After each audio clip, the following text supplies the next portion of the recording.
Okay, so we've started the recording. Okay, anything you need to put on the questions, you can put that there. I can see a chat box on which I have been sending you messages. If you can see the chat box, you all can put your messages there as it shows immediately.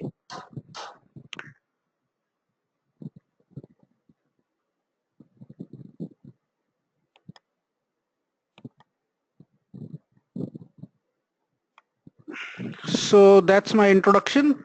A page over there which will tell you who I am.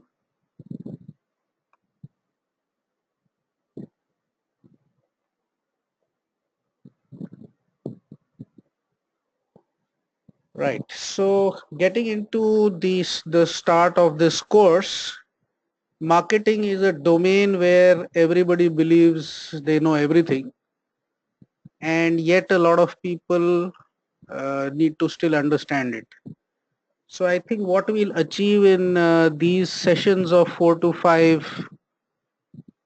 Okay, Bob says he cannot hear. Is there a problem with audio with others as well?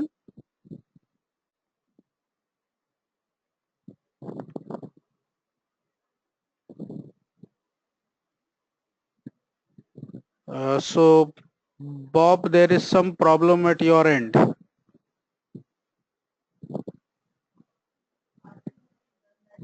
Others can all hear.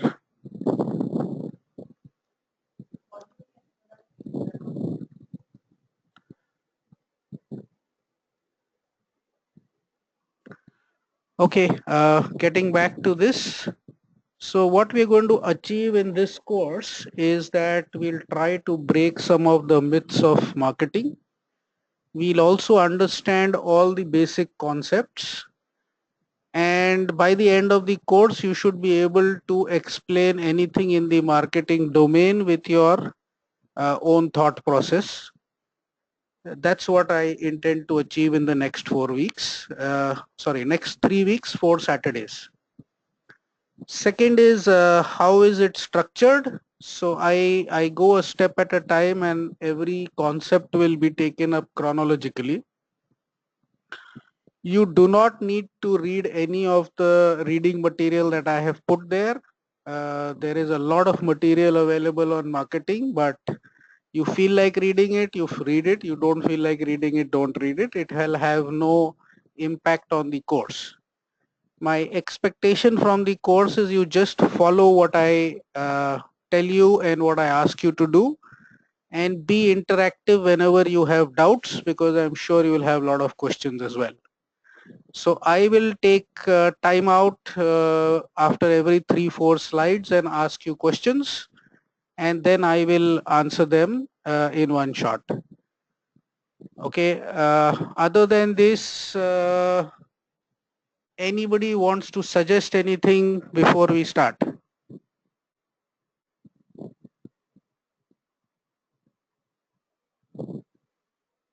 Anybody has any suggestion before we start?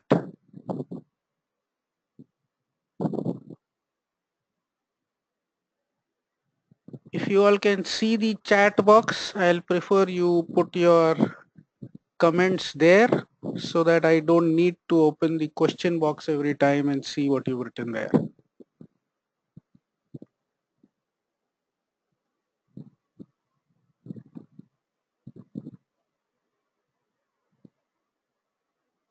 Okay, so if all are good to go, then I guess I'll start off.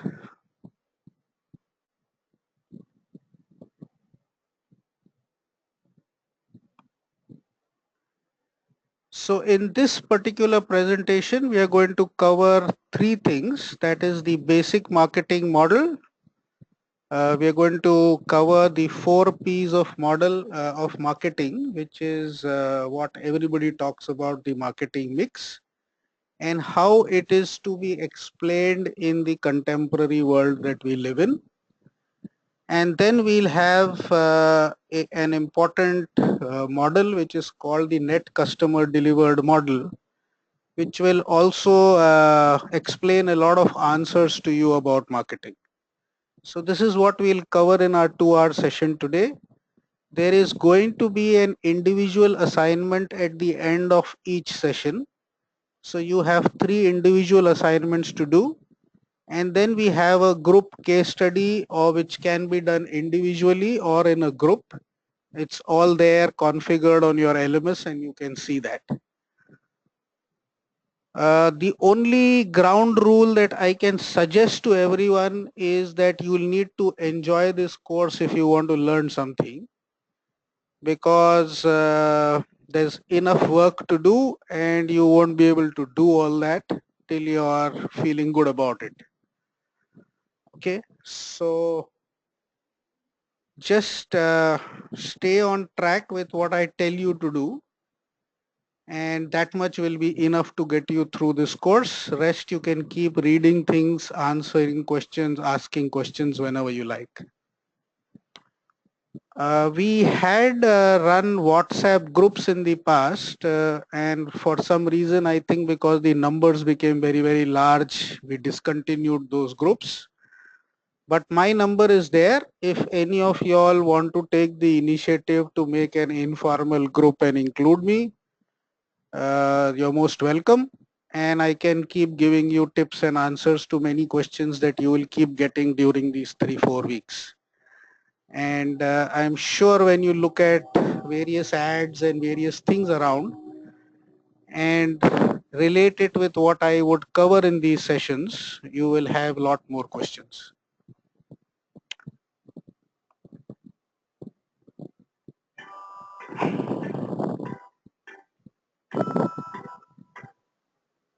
Yeah, I'll share my email ID. It is nituj.gupta@sunstone.in.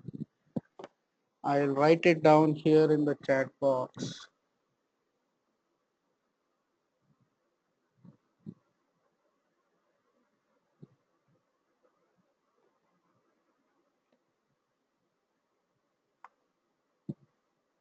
And alternatively, you can also use nitujgupta@gmail.com.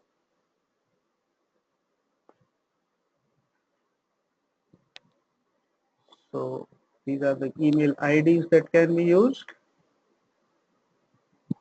When you do the assignments, you can be rest assured that within 24 to 48 hours, you will get a feedback.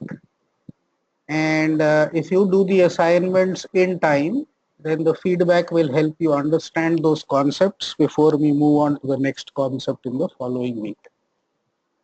So I guess we've done enough spade work to start with, and I've given you some stuff, but let's get on with the real material now. A little brief about what is marketing. Marketing is a domain where outcome is never predictable, because if one is able to solve for marketing, or one knows the formula of how to sell something, then none of the companies would ever fail. Whereas 90 out of 100 companies go for closures, and the main reason is that they do everything but they still can't sell their product.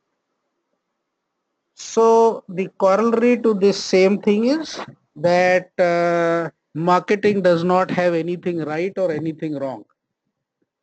It's all about being able to understand the perspective logically and keep taking decisions accordingly and working on the ground. That's what I mentioned here, and that's why it's also the most lucrative domain, because if you can succeed in the space of marketing, then that's where everybody in business wants you to be.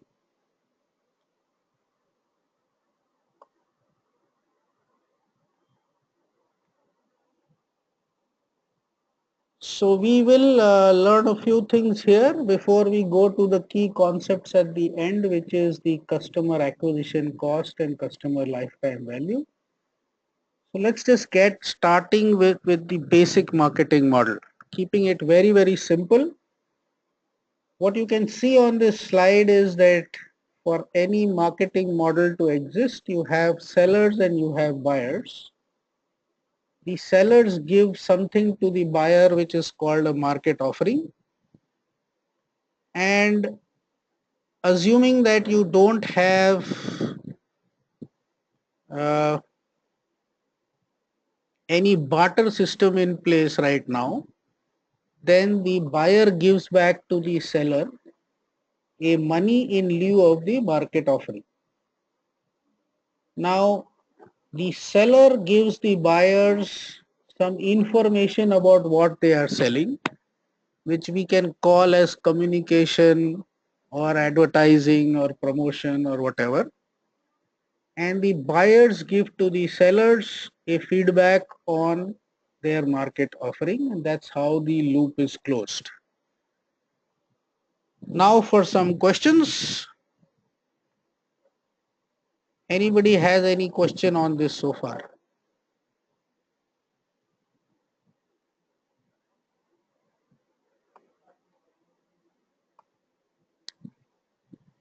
So if you don't have a question so far, I'm going to put up a question and I want you all to quickly give me your answers. What is the mode of feedback does a buyer give to a seller?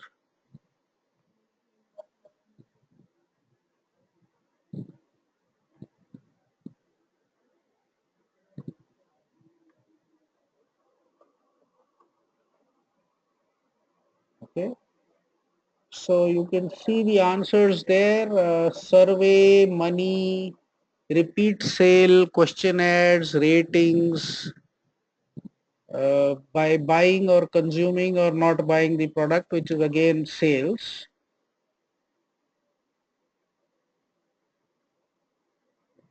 Okay, great. So as far as online reviews and etc. are concerned, they are recent phenomena since the social media started getting very popular. Other than that, the feedback which is most important is repeat sales. So if a customer keeps buying, it means they have some sort of satisfaction, and otherwise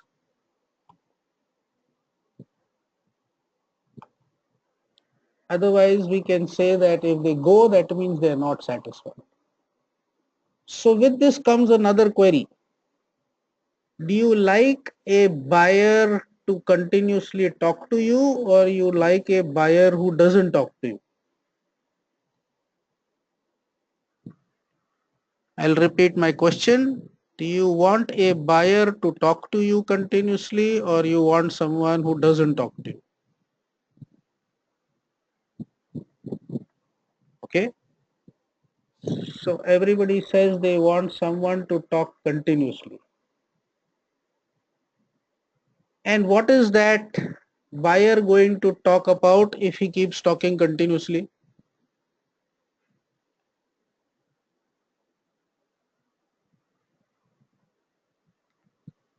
What is that buyer going to talk about if he keeps talking continuously?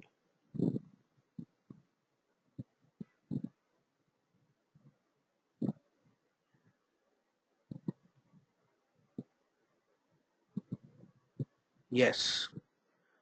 So I can see all the answers there. Everybody is generally getting the idea now. A buyer generally will not talk if they are satisfied. Very few buyers who will take time out to talk about something that they are happy. 99 out of 100 times if they talk to you, then they are complaining. They only love to complain, and that is when they take time out. So the question gets repeated. Do you want those complaints to happen, or you don't want those complaints to happen?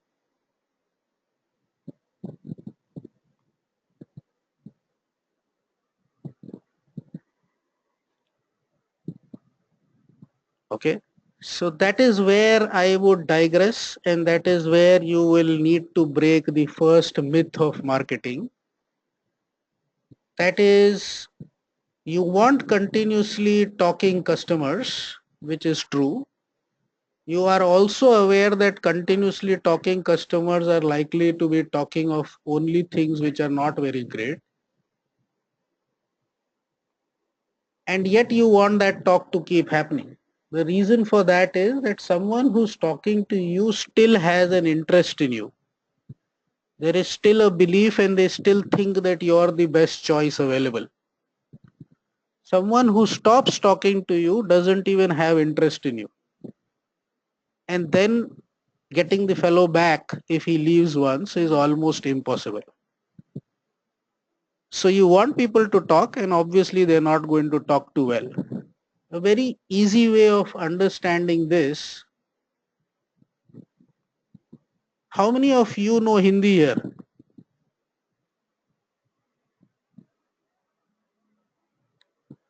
Okay, so several of you. Try saying customer in Hindi. What do you hear?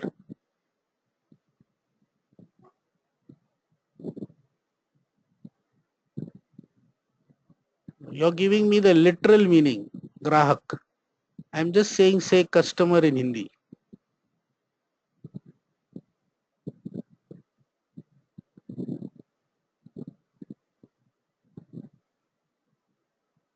Yeah, so Gaurav has just got it right. Veena has also got it right. It is kasht se mar.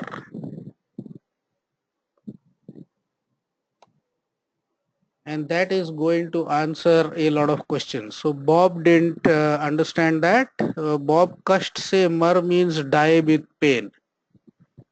So there is no customer which has been born on this earth who has the DNA of being happy or satisfied. And therefore you don't have anything called as a satisfied customer. Then why do they keep talking about customer satisfaction? What is that satisfaction you provide?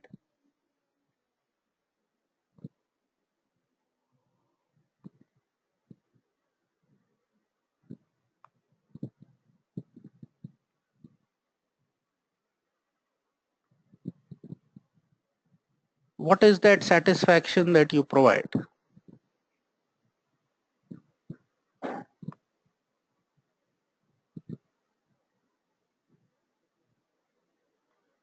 So you only have a comparative satisfaction.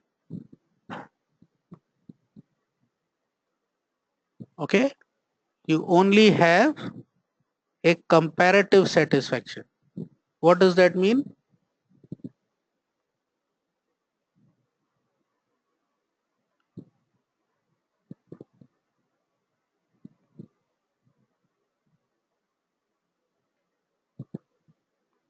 Yeah.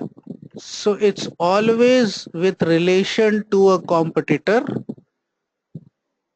You can never be happy or unhappy. You can only be comparatively happy or unhappy. Okay, which means that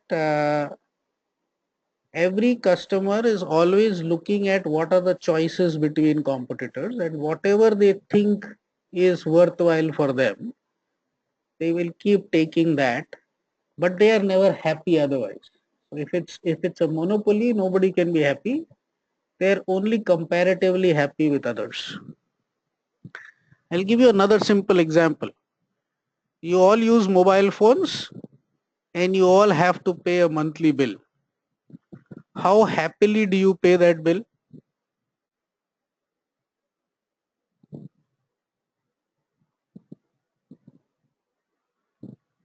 How happily do you pay that bill?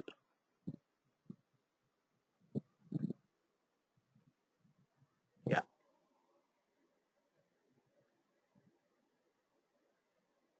So in general, everybody at the time of paying a bill always has something in mind that if this more would have happened, it would have been nice. And yet we go ahead and keep paying because we know that the other choices are even worse. Which gets you to the first basic concept of marketing, that you're not trying to make a customer happy. What you're trying always is to run faster than your next competitor. Okay, and if you start seeing around you, that's what you'll see is happening at all times. Okay, it's like if you go to a zoo and if a tiger comes out in the open, then you don't have to run faster than the tiger. You have to run only fast enough to overtake the slowest person in front of the tiger. And that's what is the first concept of marketing. Any questions still here?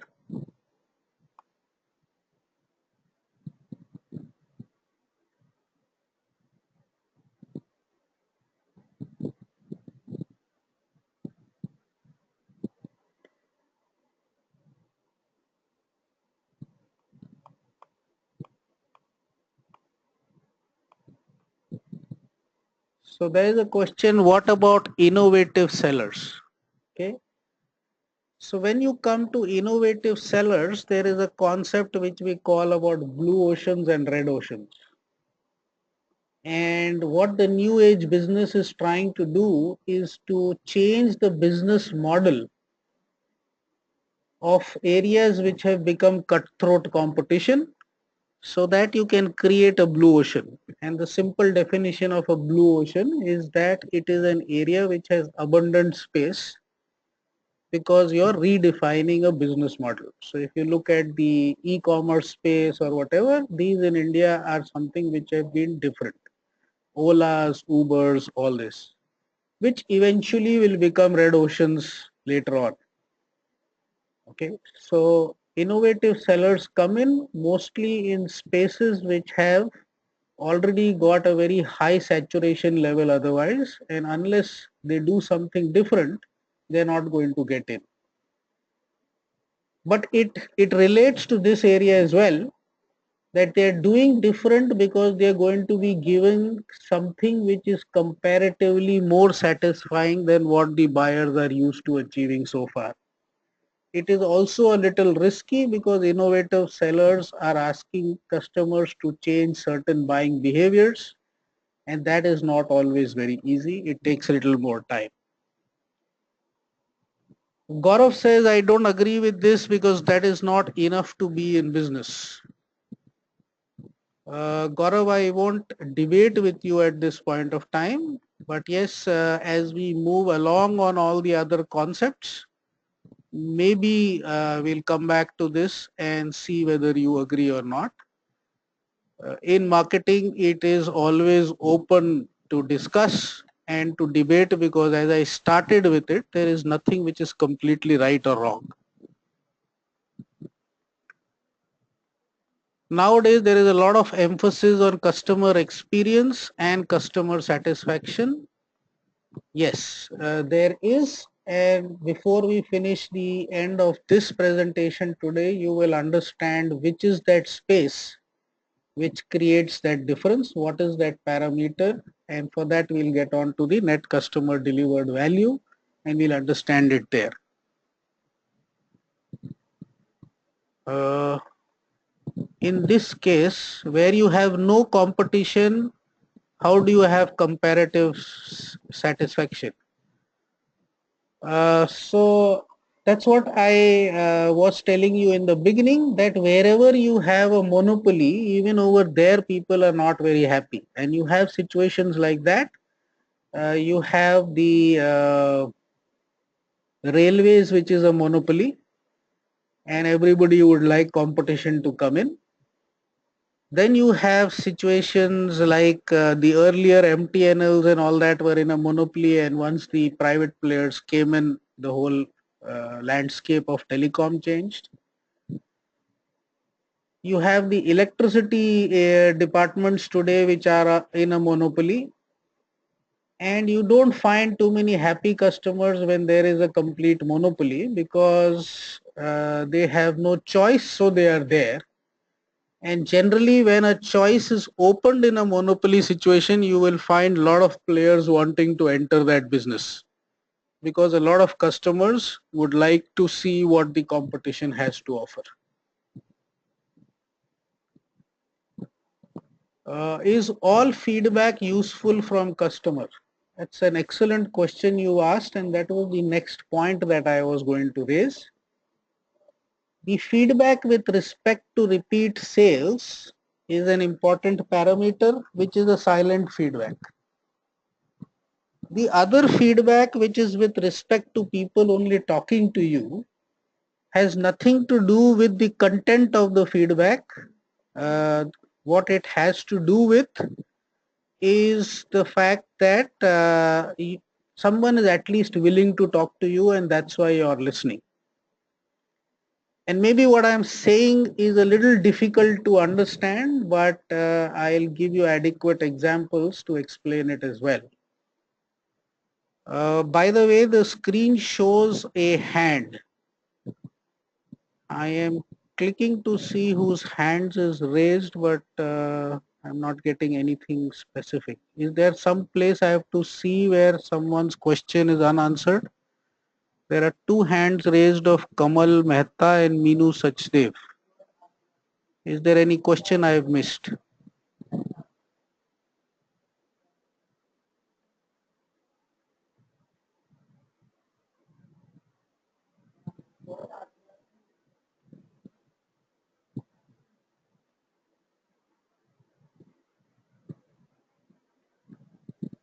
Okay, fine. So feel free to stop me anywhere if I have missed any question somewhere, because the whole idea is to explain through questions. So coming back to that question then, as to what is the kind of feedback that we are looking for, I will explain it in more detail as we go ahead. But for now, this feedback that you want the buyer to give to the seller, or the seller wants from the buyer, is a feedback for the buyer himself or herself. Let me repeat myself. The seller wants feedback from buyer because they want the buyer to give a structured feedback to themselves.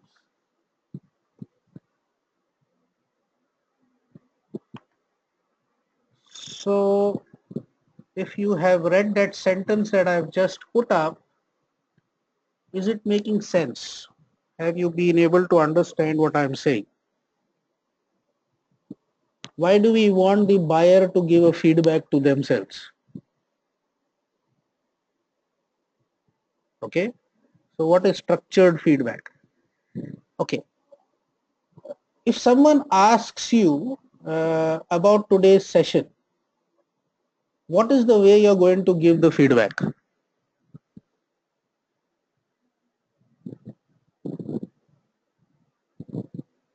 What is the general way people would give feedback? If someone asks you, how was today's session?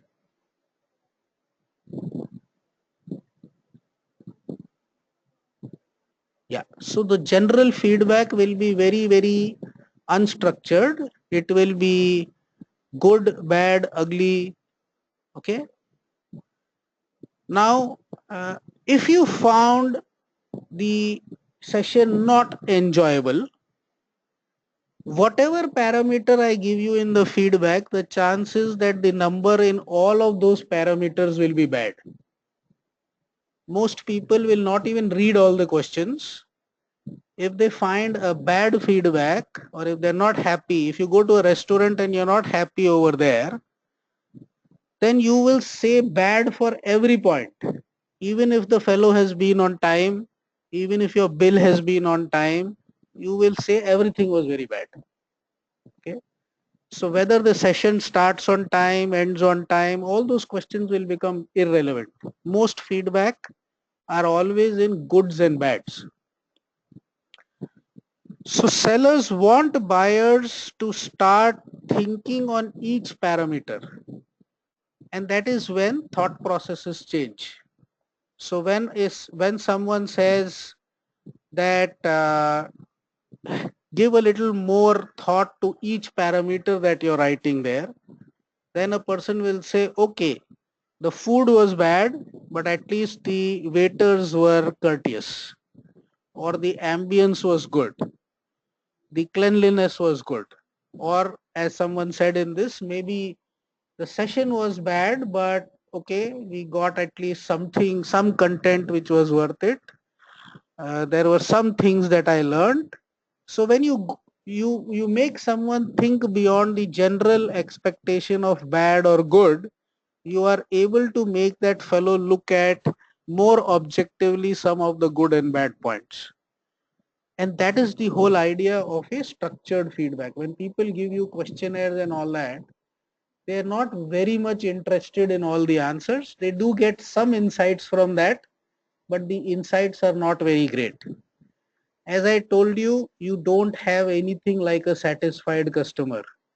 And therefore, whenever you will ask questions, they will always give you suggestions of what can be further improved, whether it is viable, not viable, possible within what is there. So we always want as much as possible for as little as possible. That's the way the world works. That's the way the customer works. Anybody has any questions now?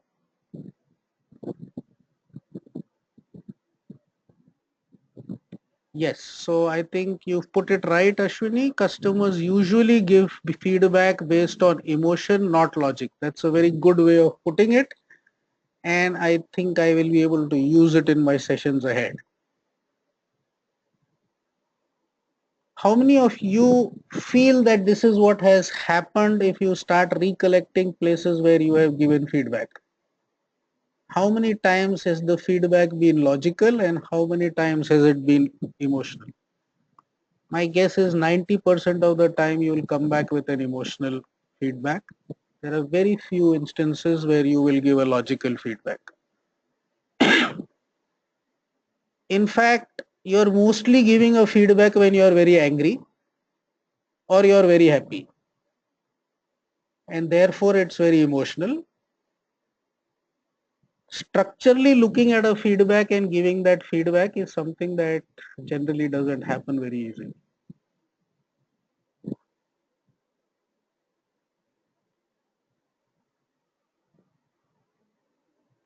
Okay, so if the questions are answered till here, can we go ahead?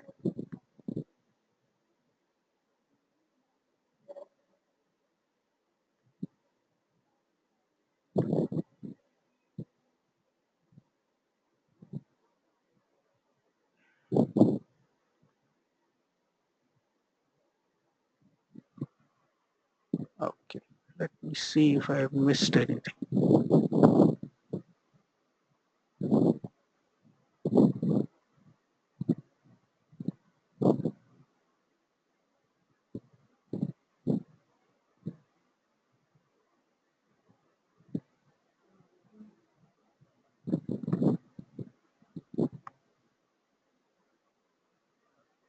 Okay, so we'll go on ahead.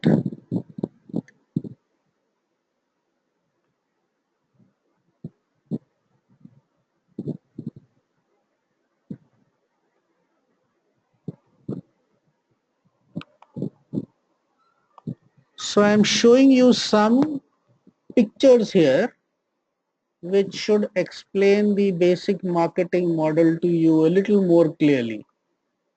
What do you see in these pictures? The first one about marriage. What do you see there?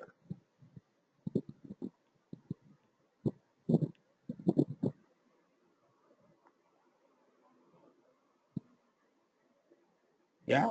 So the time when you buy something and you actually, you know, make the purchase is the time when everybody is very happy. The customer is also very happy and the seller is also very happy. Okay. And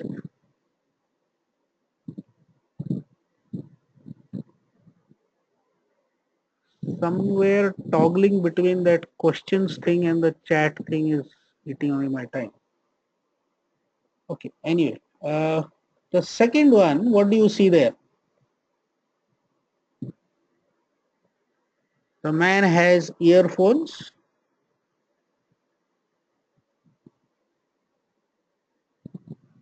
What do you see there? Yes, we have made the sale. The customer is telling us a lot of things, but we are not hearing that out at all. So you will see that at a lot of customer call centers, which are more like sounding boards for whatever you have to say, and that's it.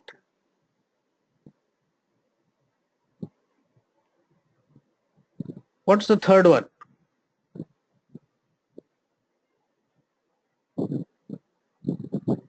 What's the third one? Before the breakup happens.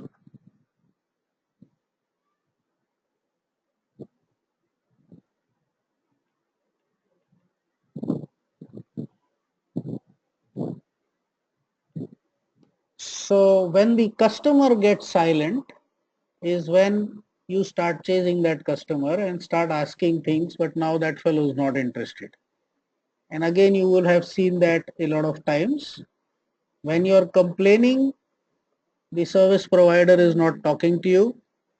When you give a when you stop doing the payments or you say that please exit or you put a portability over there that you're getting out of it, then suddenly the fellow wants to talk to you at every level. But by that time it's too late because things have broken by that time, and then the breakup happens. So this is how generally the process happens.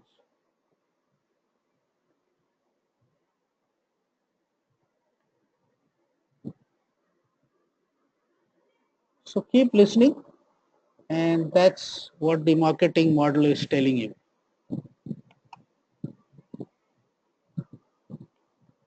On the lighter side, how many of you are married?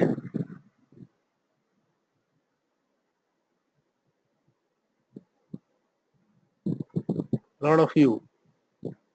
So what do you learn? What do you learn from this marketing model?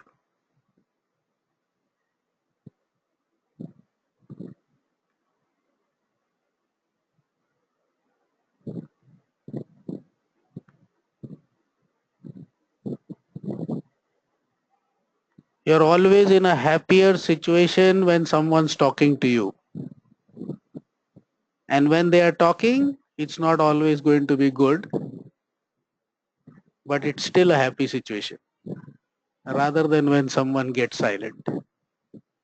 So next time probably you will enjoy it more.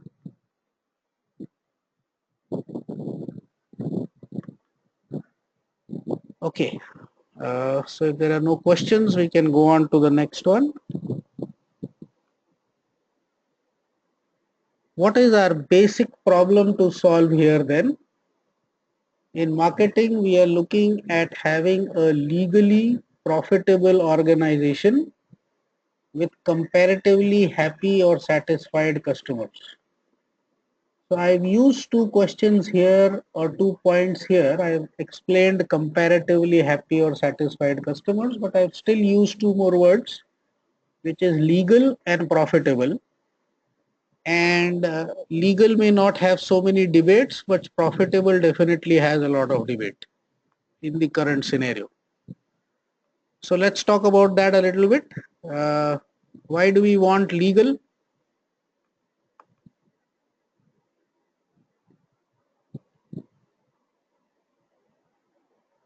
Why do we want anything to be a legal organization?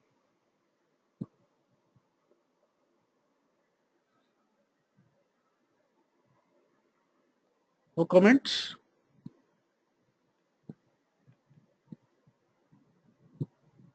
Yeah. So we want a legal organization simply so that there are no swords hanging on your head.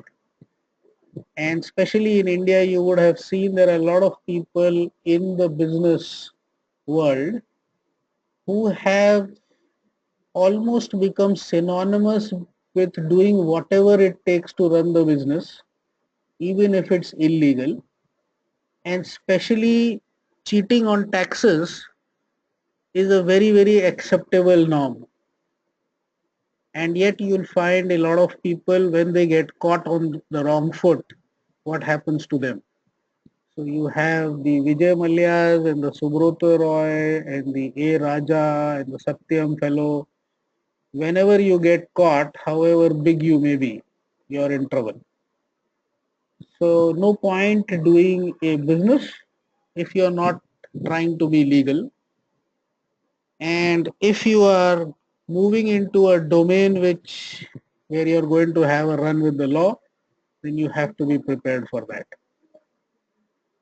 That's not such a big thing to debate on. The second one is more in the current context, especially where we keep looking at startups, and especially where we are seeing that people are blowing far more money than what they are making. So why do we want a profitable organization? Do we want a profitable organization, and why do we want one?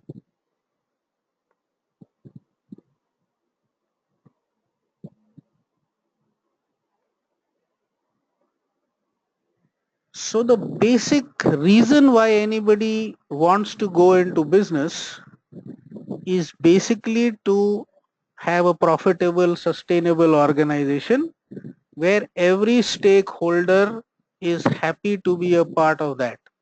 Even a customer wants to buy from a profitable organization because that organization is likely to sustain for a longer period of time and give the customer service. The shareholders would want a profitable organization. The employees would definitely want a profitable organization. And yet today we are seeing so many startups which don't even seem to have a revenue model before they start. They just have an idea, they get some sort of funding and they start off. And you'll only hear that we'll figure out the revenue model over a period of time. Let's just build a customer base or something like that. It's more like your app has so many downloads, it means so much fund is available to be used. So why should we even debate profitable at this point of time?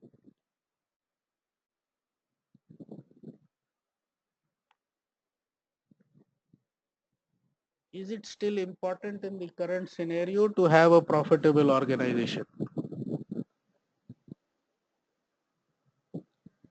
So yes, I think Gaurav has started putting it over there. A lot of the e-commerce companies which started this trend have started seeing what is happening when they are not delivering as per their potential. The reason why investors put money there was not to lose their money. And when people digressed from that as a basic business and started just doing anything, blowing money without knowing how it's ever going to come back, the valuation started dropping and everybody started getting into more and more trouble. Some places which have huge amount of funding may finally still be around because there's too much money at stake. But there will be a lot of smaller players which are definitely going to get ground in this shake-up that happens.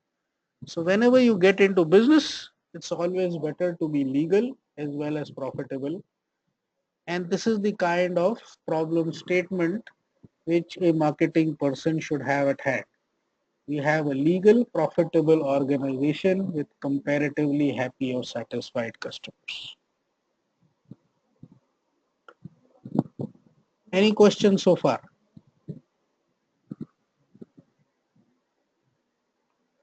So Sumit has a question here. Why were those people still getting funding without the company being in profit? So the reason for funding was more that there was a big potential they were seeing in the idea. The potential still exists in e-commerce. Amazon is a very big success. Alibaba is a very big success. And in India, maybe with a period of time, maybe the Flipkarts and Snapdeals will come out of trouble as well. But as I said, this is where things get digressed. And we've seen a lot of cases now, whether it's housing or grofers or snapdeals or whatever. More often than not, or not, most of the investors are losing money than gaining money at this point of time. Okay, because what also tends to happen, especially in the equity market, is when everybody starts riding a wave, then people forget about the valuations. So Flipkart was growing in valuation to abnormal levels, uh, $15 billion, $17 billion, something which even Indian Oil or Reliance did not command at this point of time, which are far more profitable companies and far better investments for most people. But because returns to a lot of investors with this kind of growth in a very short span of time was very, very fast, therefore everybody thought this is the place to put money and make more money. Some people have made money, obviously, who took in at the beginning and sold out later, including the founders of these business. They've made a lot of money. But then eventually they've left the company more to the funding and less to running it profitably. How far they will go so far now, that's what time only will tell. And the repercussion on that, on how funding is happening to newer organizations, is very, very evident. So people have suddenly started talking about unit economics, which was not a norm till a year back. Okay. So let's go ahead. I'll come to the second concept, which is the 4 P's of marketing: product, place, price, and promotion. We've got an hour left for this session, so I will go a little faster now, having covered the basic marketing model and getting you all on to the groove that the concepts are slightly different from what we tend to perceive about marketing. So how should this sequence be? 1, 2, 3, 4, 1, 3, 2, 4, 1, 4, 2, 3. What should it be? Product, price, place, promotion, or product, place, price, promotion? What should the sequence be? Okay, so I see a 1, 3, 2, 4.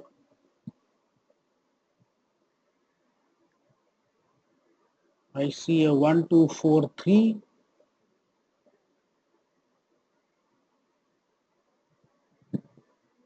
One, 4, 2, 3. Then a 1, 2, 3, 4. Okay. So as I said, I'll go a little faster now. So uh, I won't take each one's logic for this. I'll give you the logic that I have, and then I'll take questions if anybody is not satisfied with the logic I give. So I think everybody is pretty unanimous as far as it comes to the first one, which is one. So unless you have a product, you can't go ahead, because the first question you're trying to solve is, what do you want to sell? So the logic of the first one is what to sell. Okay. Then after 1, I'll go down to 4, which is promotion. The logic of promotion is that promotion is what we are telling the customer.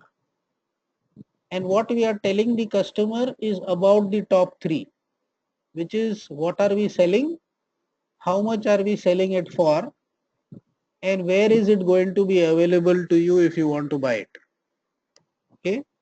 So the information we are trying to give is about what we are selling,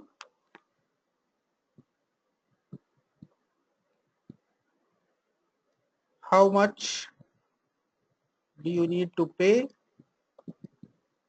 and where will you get it. So it's pretty logical. This is what any buying process has. First, you want to know what is the product, what are the features. Then the next question a customer always wants to know what's the price. And then once they are comfortable with both things, they'll say, how do I get it? What's the process of getting it? That is the place.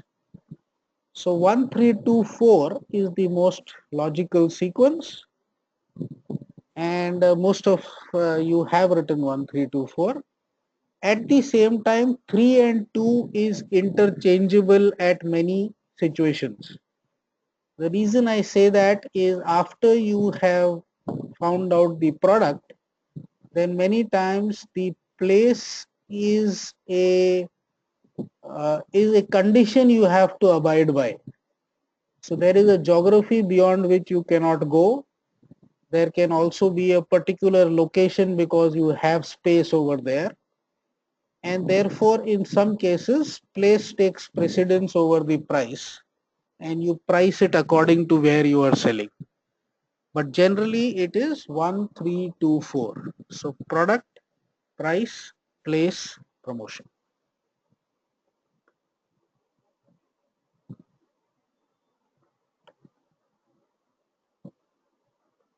Now I have given here that in the contemporary context, the 4 Ps have lost their relevance and it has moved on to the concept of SAVE. Okay, and this concept of SAVE has, the first one is product versus solution. So I'll ask you a question here. How do you differentiate between product and service? I'm not talking of solution, I'm saying how do you differentiate between product and service?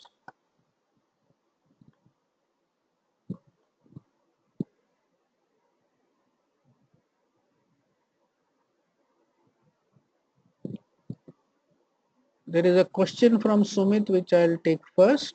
I have a question. If we do not know how we are going to promote and where we are going to sell, then how do we arrive at the price?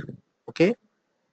Good question. I'll put it the other way around. When you have a product, okay, so maybe I'll need to explain it slightly differently. If you see in the 4 Ps, there is one P that is missing. Which is that P that you think is missing?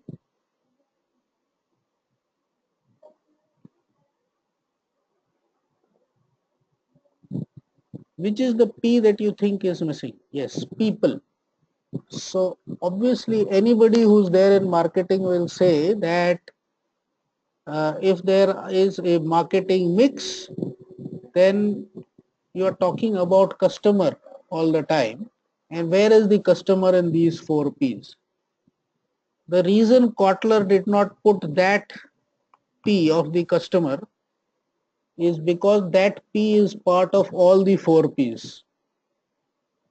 Whenever you have a product or a solution, you are thinking of the need of a certain customer base for whom you are putting up this product. So again, a people has come there. When that people have come into the picture is when you start looking at the affordability of that person and accordingly will the thing sell or not sell. And that is where you start thinking about the price. After that, you get into looking at where, how you're going to make it available to the people, and then you look at promotion. And in fact, your question puts up a very important thing that a lot of people who plan their promotion first are the ones who are failing in their business because they are inbuilding a marketing cost, an advertising cost, and after having doing all that, they are looking at pricing it in a way to take out all that cost and forgetting that the price is a function of the affordability of that target segment for which you are providing a solution. As long as that affordability will stay, it will work. So, without trying to say that this is a complete answer, I am going to let it hang for a little more time because there's one more concept coming up which will clarify it further.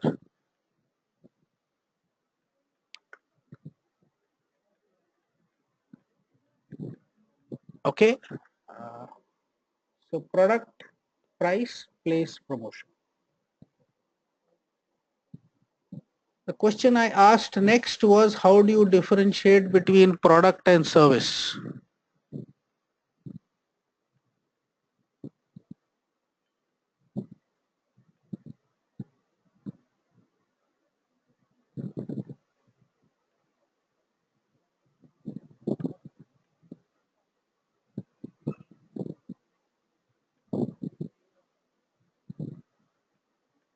So I have one, product is end result.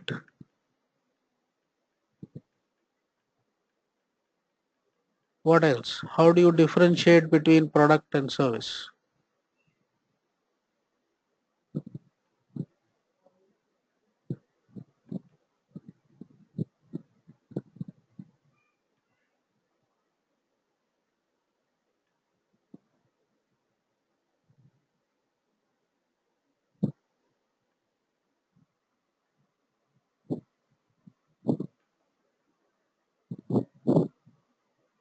How do you differentiate between product and service?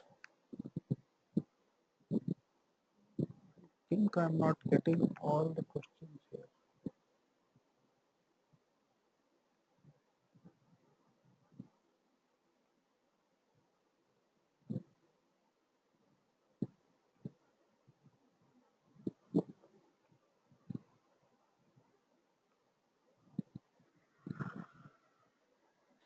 Product we can sell one time, service is a long-term commitment. Okay. How else? Okay, let me put it differently. A lot of you must be from the IT space. So tell me, is software a product or a service?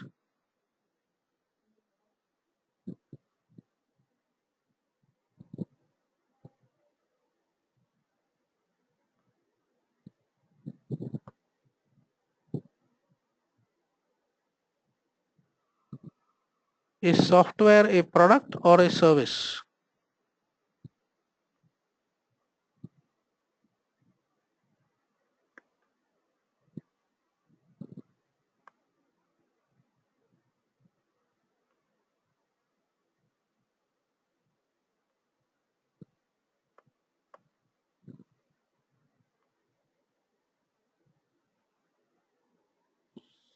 Something seems to have gone wrong with my question box.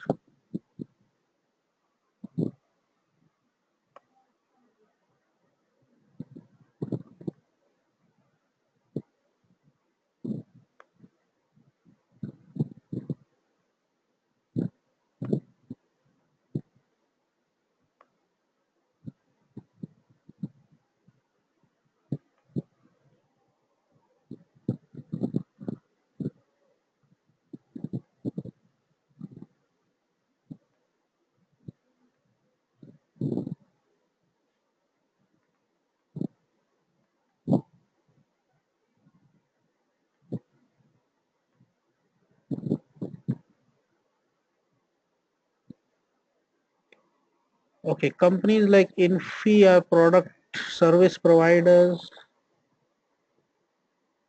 They develop products for their clients. So what is software? A product or a service? Or how do you differentiate when it is a product and when it is a service? Okay, so one of the ways that the differentiation came in the middle, and there was someone who also mentioned that from tangibility to intangibility, it became difficult to answer this. So people talked about ownership. When you change ownership, then it is a product. and when you only give it for usage but the ownership doesn't change, then it's a service. But then over a period of time, a lot of services and a lot of products came into a gambit where it was very difficult to differentiate that also. So in the contemporary space, now the explanation has moved into solution. A solution is one where you are combining both products and services, and you're moving into the space of answering what is the need you're satisfying, and a solution satisfies the need of the customer. So you're talking about something in totality, encompassing more than purely a product, and that is what this next slide will show you. So whereas a product like a burger uh, was differentiated as one of the pieces, a solution now is satisfying the complete need, which includes something to eat, something to drink, chips on the side, an ice cream to end it up, and a lot of other intangibles also, with not only being options and variety, but the quality of the stuff, the health impact, and all those sort of things.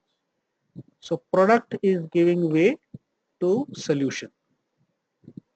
It's not very different as a concept. It's only a little broader than talking of product and service and putting it all together under a word called solution.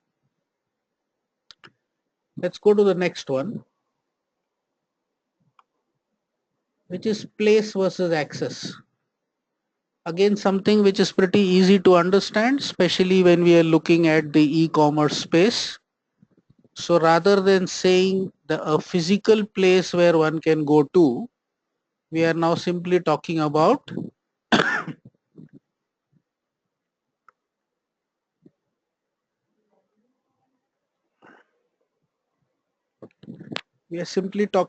how do we access. Okay, so we can access 24/7 on the internet, and we can also access a mall by going there. So online, offline, all comes under one word, which is called access, and therefore place is now access. Again, something which is reasonably easy to understand because we're just using a different word in the contemporary concept. Let's go to the next one. Now this is a little more critical and something that you all need to understand a little better, because here you completely digress from the original space. So first we talked about price always, and price is to do with the MRP or the cost that a person needs to pay. And the new concept now says that we are not looking at price at all. We are looking at value. And value is not money, but a value is the you can say conversion to money of the benefits that one gets from the solution. I'll repeat the sentence: conversion to money of the benefits that one gets from the solution. So we are keeping the cost completely apart. We are not getting biased from that, and we are looking at what is the value that is being derived. And that will also start explaining at times that depending on the situation, the value can be different. So when you're trying to catch a plane and you're stuck for time, then any taxi fellow who's willing to take you at that time and asks you for even 100% premium, you don't mind paying it, because at that point of time the value of that is very much higher for you. Okay, and in the contemporary context, therefore value becomes far more important than price. If you look at this example that I've shown you here, in terms of price, the normal tube light is the cheapest, then the CFL, and then the LED. But at purchase price, if someone has to take a parity, the tube light will still be the cheapest for the same amount of lumens of light that you would get from these three products. But in terms of value, the LED light is one which gives higher value. How is that? Because for much lesser consumption of electricity, you will get far longer span in which the same lumens of light will be received. So as a solution, you will get a lot more value. Okay. So if you look at price as a concept, the cheaper price will always be what one looks at. But if you look at the value proposition, you can start differentiating price over a lot of things.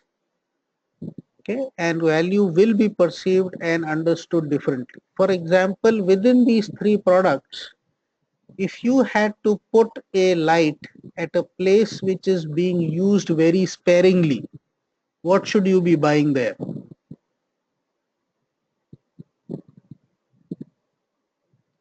Yes, so you should be buying a tube light if it is to be used very sparingly, and you should be buying a CFL if it is to be used a little more, and you should be buying an LED only when the usage is pretty heavy. It is again similar to buying a petrol car or a diesel car. A petrol car will be economically of higher value if the driving is below a certain level, and a diesel car will become more valuable if the driving is more than a certain number of kilometers. So the concept of value or getting something from the solution has far more relevance in today's world. I'll give you another example. You have the Apple iPhone, which has a lot of features, and a lot of heavy users of a uh, mobile phone or a smartphone are very satisfied with an Apple despite the high cost or the high premium they pay for it. The same phone, if it is handed over to a user who only uses it for receiving and calling, and only for the voice chat that he does on that, suddenly you will find that the value has become no use. Okay.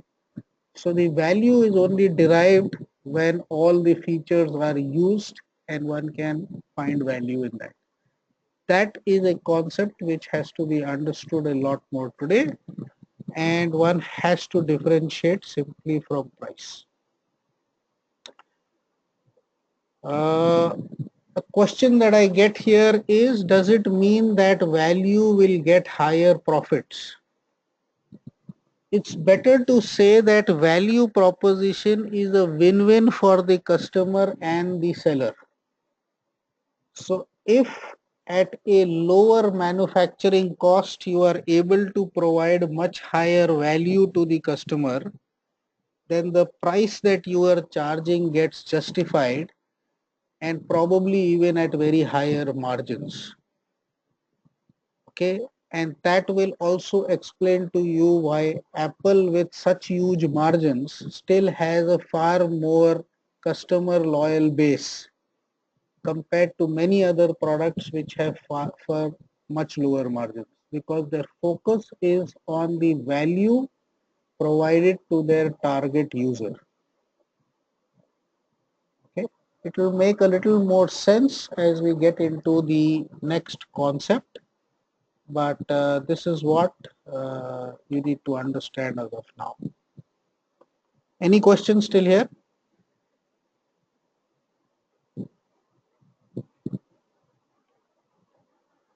Okay, so we'll go to the last one, which is promotion versus education.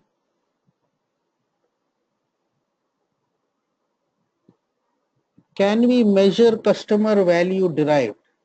Yes, Pramanik, we will understand that next, and that's why I'm trying to rush a little, because everybody would be more keen to know how do we put numbers. Finally, how do we make this applicable and put numbers is what everybody would be keen to know, and I will get into that within the next 5 minutes. And then the next half an hour we'll start understanding how to actually apply all these things, which are right now more on words, and finally it will make sense only when it's converted to numbers. So I'll get into that. So the final thing is the promotion part. So promotion versus education again is something where you're just increasing the base of what you're talking about. So rather than only talking about the benefits or only talking about the features, then the price and the place, which was the earlier concept of promotion, as you can see on the left side. Now we are talking about how to use videos, a lot of how much talk time does it give, what is the battery life, what are the specifications, how does it help you.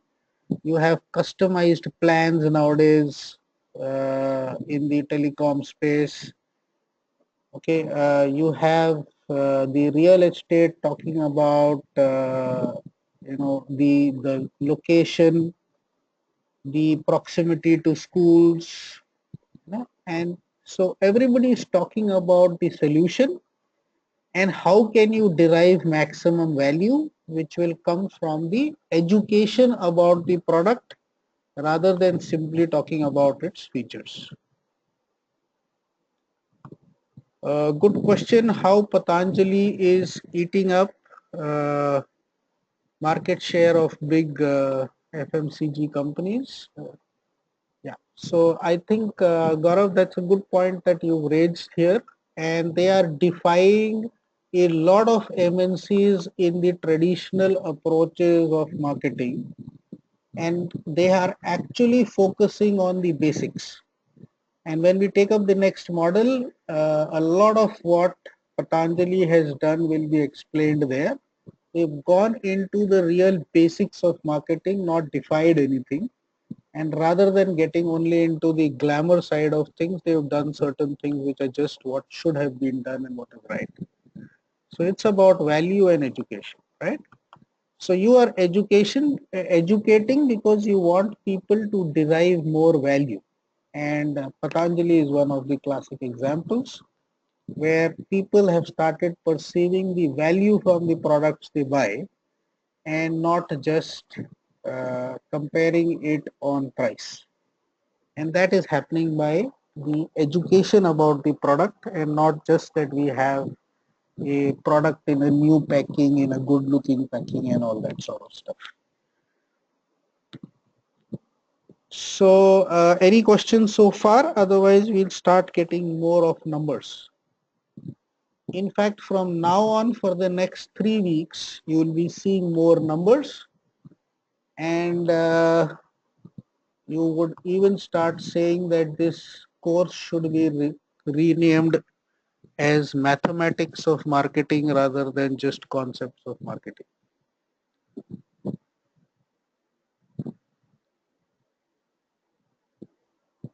There's a question from Pramanik.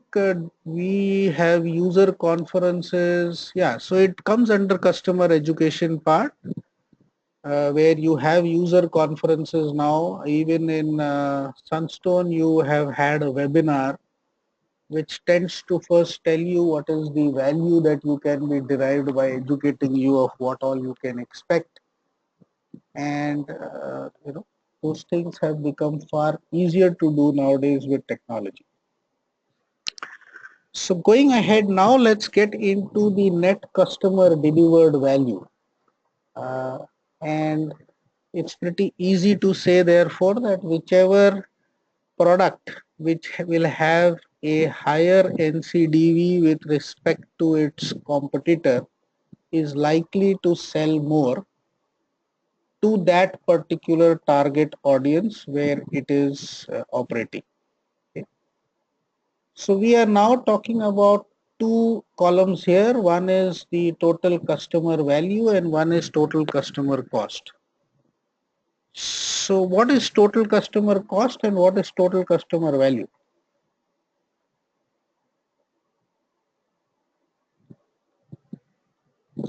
What are you understanding by the customer cost?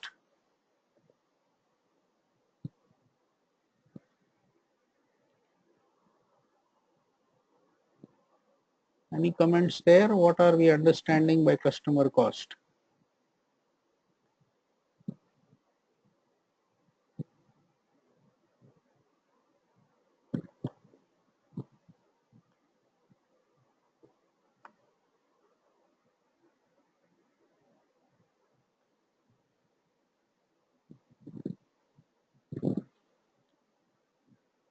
Okay.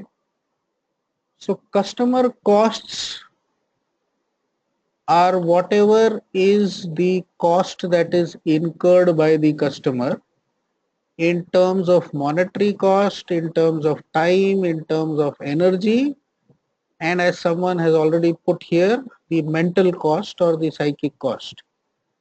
I will explain each one of them.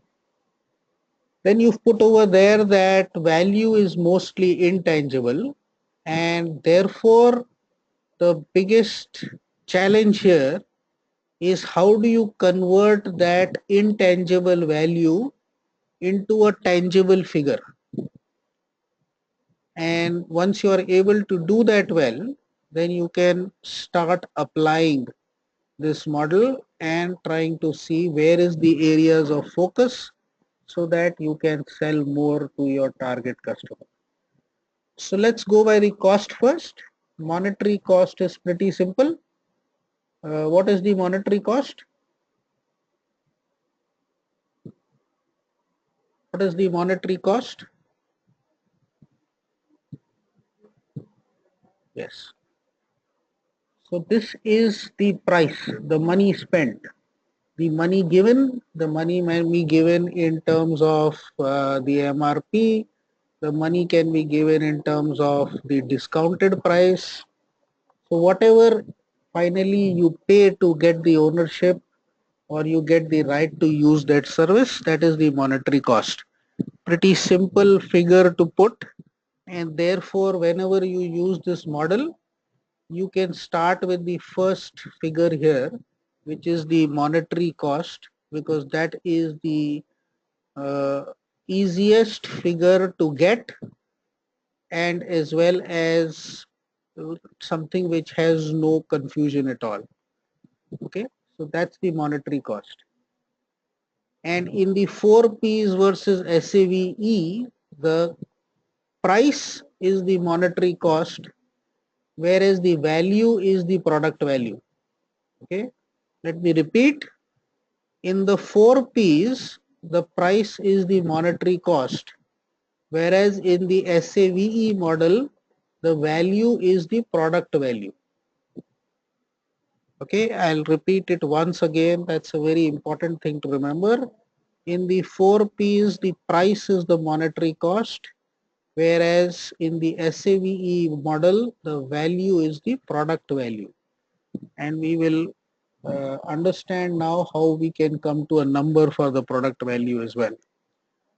Okay, so the first number that is easy to give is the okay. So someone has asked what is the SAVE model. So I guess I'll just retract a little bit.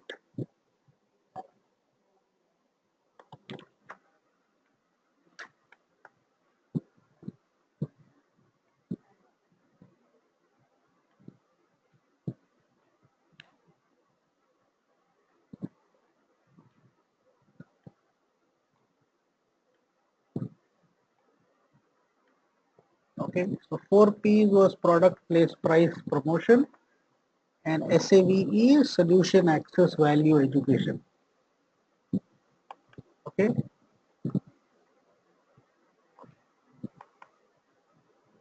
so going back to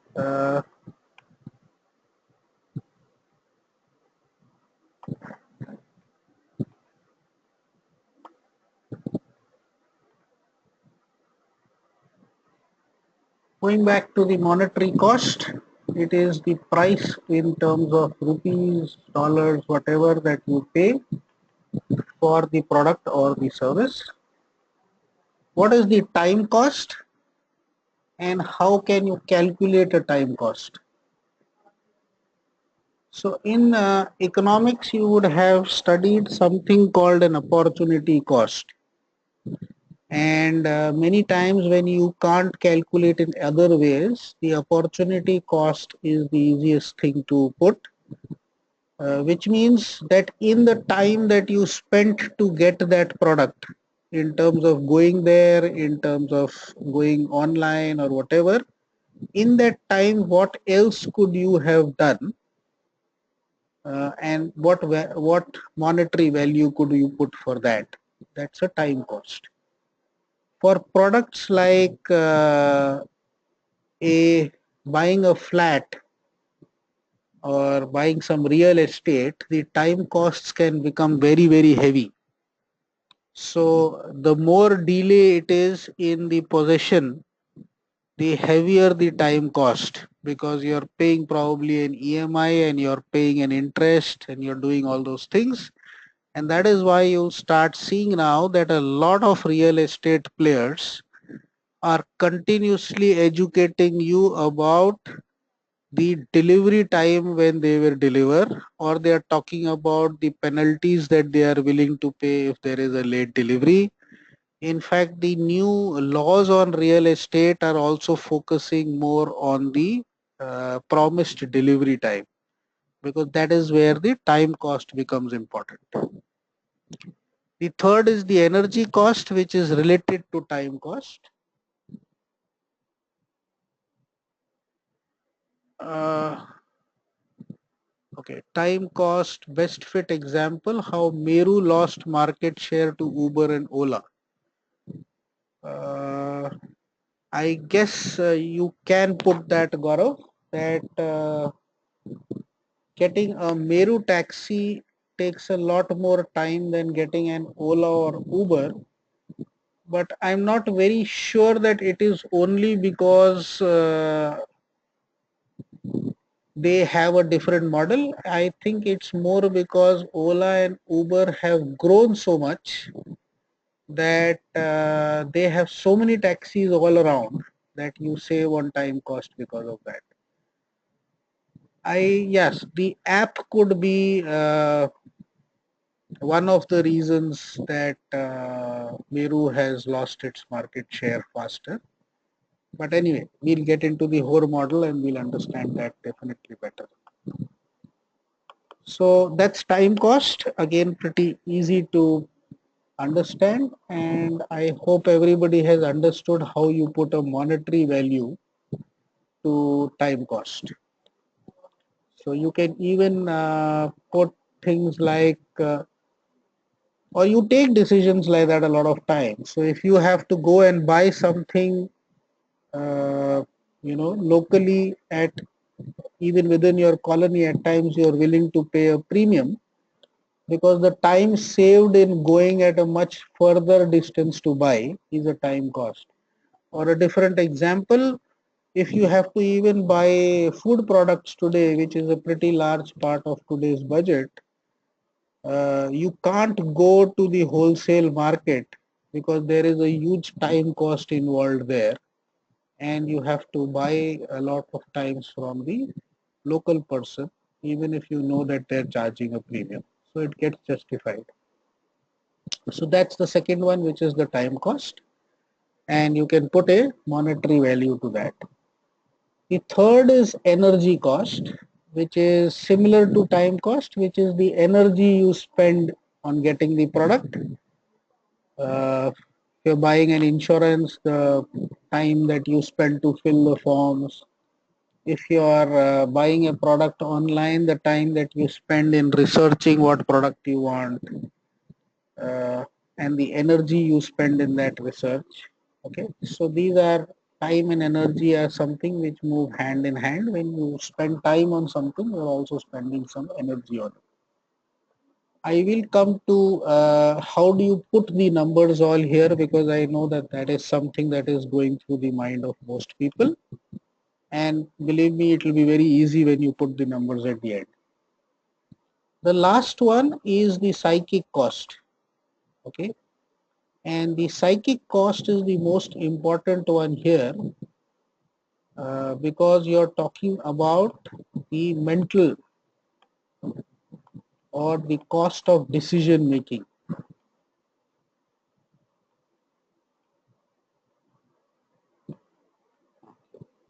So I have a video on psychic cost. Uh, I think I'll send it to you on the WhatsApp or put it up on the LMS. So the cost of decision making is psychic cost. Let me try and put it with an example. So most of you are from the IT space, and suppose you had to buy a software, or you had to buy a service from a company. Now your choices are that you have an Infosys which has given you a quote of say $1 million, and you have an ABC company which has given you a quote of $500,000. Would you go for Infosys or would you go for the ABC company if you came to know that this company is only 3 months old?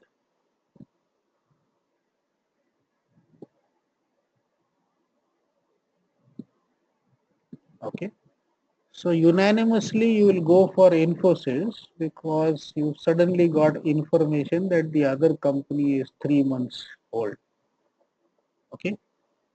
And still there is a huge difference for which some people may be tempted to at least find out that the difference being so large of 50%, is it worth going there? And this will start explaining to you how the perception for different people will change, customers will change as per their situation, and therefore how the values will change from customer to customer. Okay.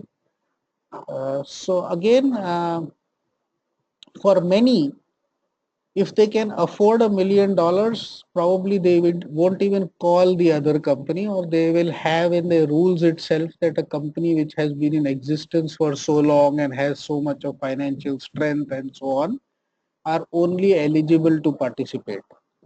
So they're trying to make their decision easier and they can afford the higher money, so they go for the company, Infosys. Okay.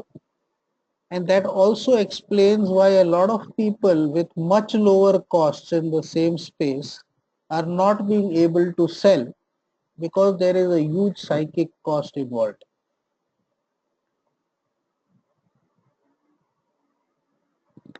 Impulse buying, as Pranamik has put over here, is something where psychic cost generally does not come so much into play, and it's a very B2C specific thing, because in B2B you will never have impulse. Okay, so when you are having a software service of $1 million or something, it will never be impulse. Impulse will generally be for a product where the unit cost is pretty low, and it really doesn't matter whether you lose that money or you don't lose that money. Coming back to psychic cost, that is therefore the cost of decision making. How do you think you can put a value to that in numbers then?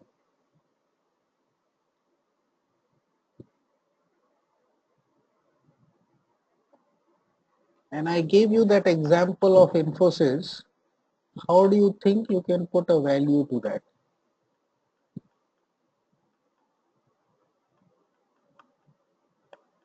So all those persons who said that their answer was Infosys, would that answer change to ABC if the price dropped from $500,000 to $100,000?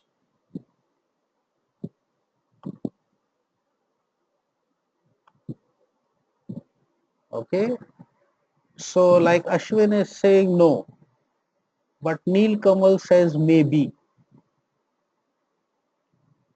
Neil Kamal, what is that price at which that definition, that value will definitely change? So from $1 million, say someone says $10,000.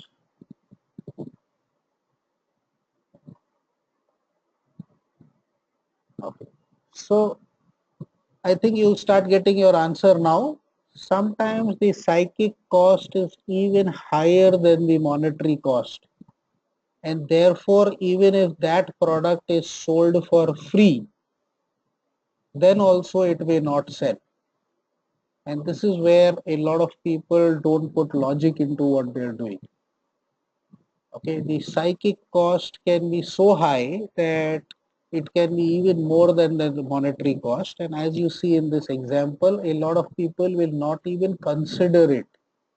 There are only few who might consider it, where the money is so relevant to them that maybe at $100,000 it will turn into a maybe, and at $10,000 you might say, yes, I will take this and test it because I have the time to always take the others.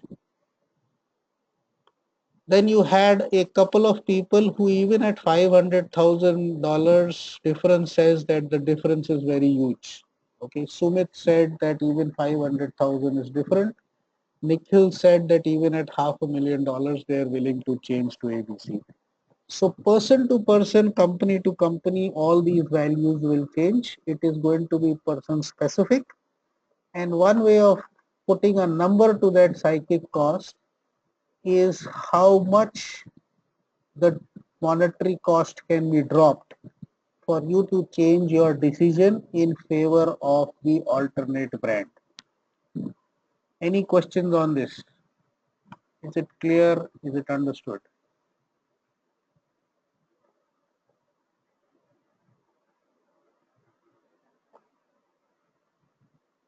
So Sumit has said it is impossible to offer at that price. I think you've seen enough of e-commerce companies and startup companies now which have made that impossible possible in the name of funding or whatever. And that is also an answer to why funding has been given to many.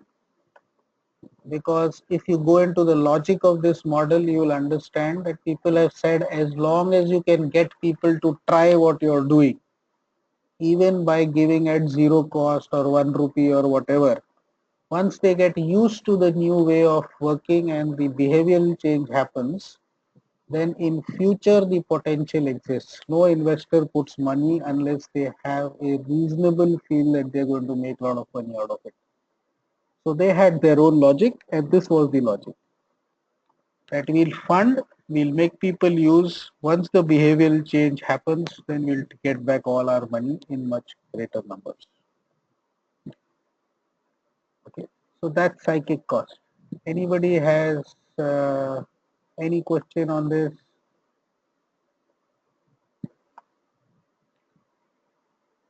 Pranamik, I'm not saying that new players should sell for less. I think Patanjali is one of the examples where in totality they solved the NCDV in a manner that they did not need to reduce the monetary cost. So let's finish understanding all the parts of these and coming to the final NCDV. And over there we will be able to see that even by focusing on other areas, you need not reduce the cost always.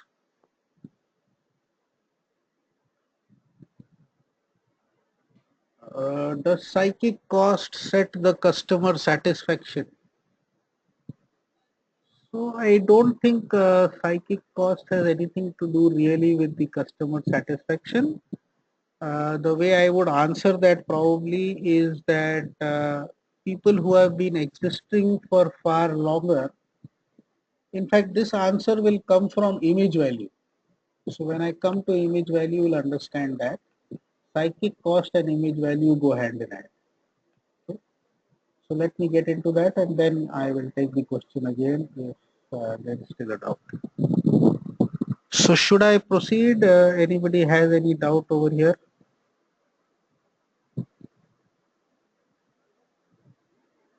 So we've gone through the four costs, and the total of all these costs is what the customer is paying to get the product in terms of, and all of them are being put in monetary values. So monetary cost is the easiest to put, which is easily available. Then you convert the time cost into a monetary value, the energy cost into the monetary value, and a psychic cost into the monetary value. The way to do that for psychic cost is what is the discount to the monetary cost you are willing to accept to change your decision in favor of the alternate brand. And similarly, for time cost, you can look at an opportunity cost of how your time could be utilized. Uh, and similarly, the opportunity cost of where you could put your energy and put a value to that. Okay. So for everything, you have to put a rupees or dollar or whatever currency value. Now, how this model becomes even more simple is that you are not so concerned the with trying to come to an accurate thing on the time, energy, or psychic. Monetary is always accurate because you know the exact price you are getting it for. On the other things, you are not interested in the accuracy. You are only interested in the comparative difference between the products you are choosing. Okay. So suppose you are choosing between a Samsung and an LG, then the comparative difference from the NCDV will be this. So you can just put a time cost of 0 on one and put 100 at the other. So 0 to 100 or 100 to 200 or 1000 to 1100, they all will give you the same answers eventually, because only that difference is important between the two. Am I making myself clear? Are people being able to understand that? So whether you put 0, 100, 500 for LG and say 100, 200 or 600 respectively for Samsung, basically you are saying Samsung has 100 rupees higher time cost to LG. Okay. So I think you'll understand now. It's not so difficult to apply this model.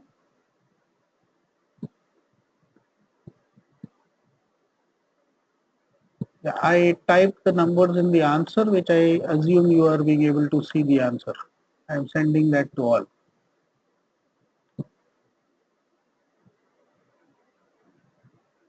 Were you able to see that answer? Yes. Okay. So it's the monetary cost is where you have an easily available figure. For all the others, time, energy, psychic, or whatever, the comparative difference between the brands that you are selecting to make your final choice is important. And it doesn't value what are the absolute numbers. It is that comparison between the others which are important. So costs eventually should be low and values should be high if you want your NCDV to be high, because NCDV is total value minus total cost, right? Now let's get into the values.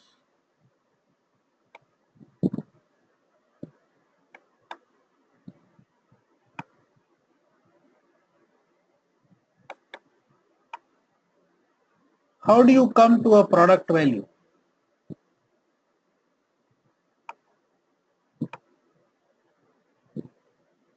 How do you come to a product value? How will you monetize this?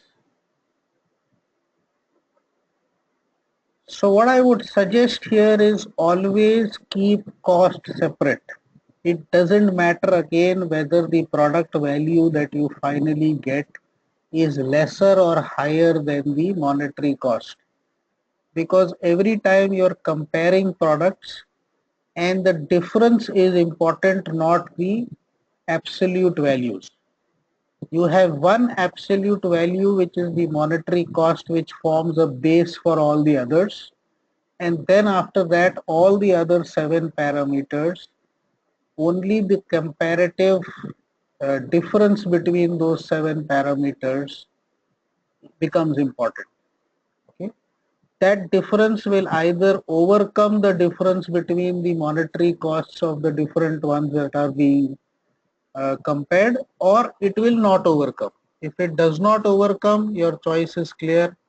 If it overcomes, then the choice becomes, it changes to your other brand. So when you apply this model, let's say that you are choosing a software and you have a quote from Infosys, you have a quote from Wipro, and you have a quote from TCS. Okay, and you have therefore the monetary cost of all three of them. Now your first reaction always is that the cheapest of the quotes is the one to be taken. But when you apply this model, you can see whether the remaining 7 parameters are giving a net difference which is higher than the difference in the costs or not. If the net difference is higher than the difference in the costs of 2, then your choice or your decision can change in favor of a higher cost. Not understood? Okay, let's say, let me put it in the chat box for everyone. Is everybody being able to see a chat box?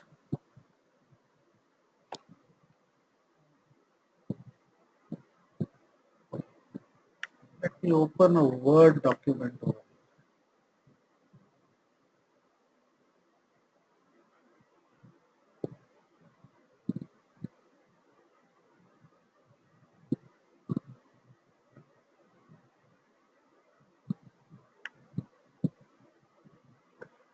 Can everyone see this Word document? Okay. So let's say that you have Infosys, which has quoted 1 million, TCS, which has quoted 900,000, and Wipro, which has quoted 800,000. Okay. So which is the one you would go for logically? These are the monetary costs that have been quoted for the same software that you have given specifications for. Okay. Nikhil, why do you say TCS?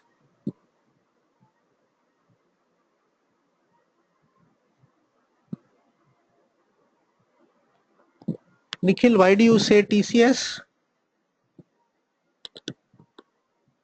Okay. So I'm not getting into the image part. Now I will take that as your example. So in a logical scenario, the lowest price, assuming all other factors are the same, you are going for Wipro because it has quoted 800,000. Now I have given you 7 other parameters. You have a time cost, okay, and I make a table here. I for Infosys, T for TCS, W for Wipro, and I start putting costs.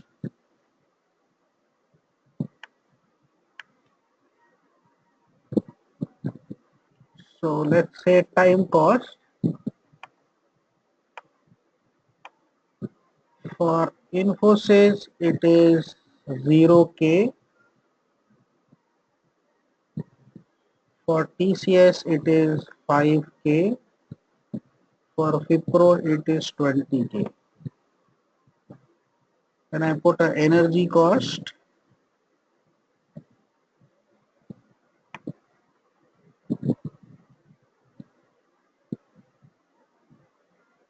for Infosys it is 0k, for TCS it is 5k, for Wipro it is 20k. When I put a psychic cost and I say that if TCS had reduced by 50k, I would probably go for that. Or let's say, just for keeping it same, if TCS had reduced by 200k and bought to 800k, I would have definitely gone for TCS.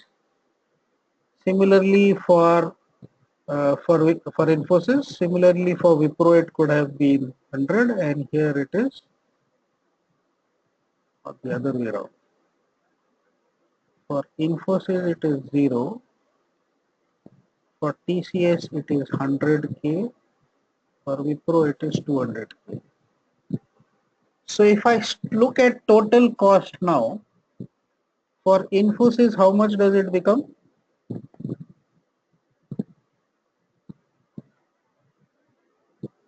It remains 1 million. For TCS it becomes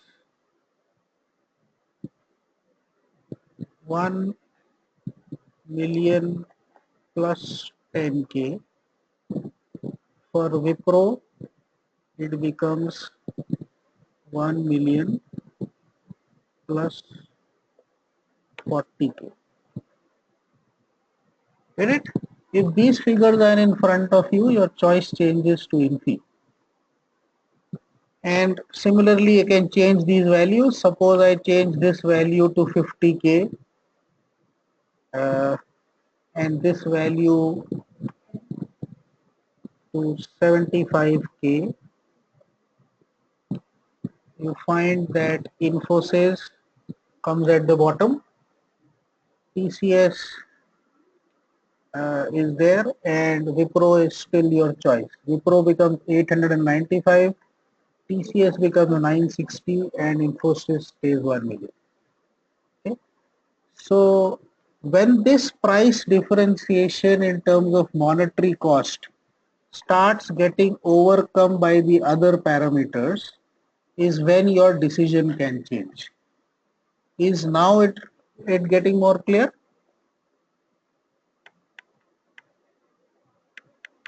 Somebody had put a question mark.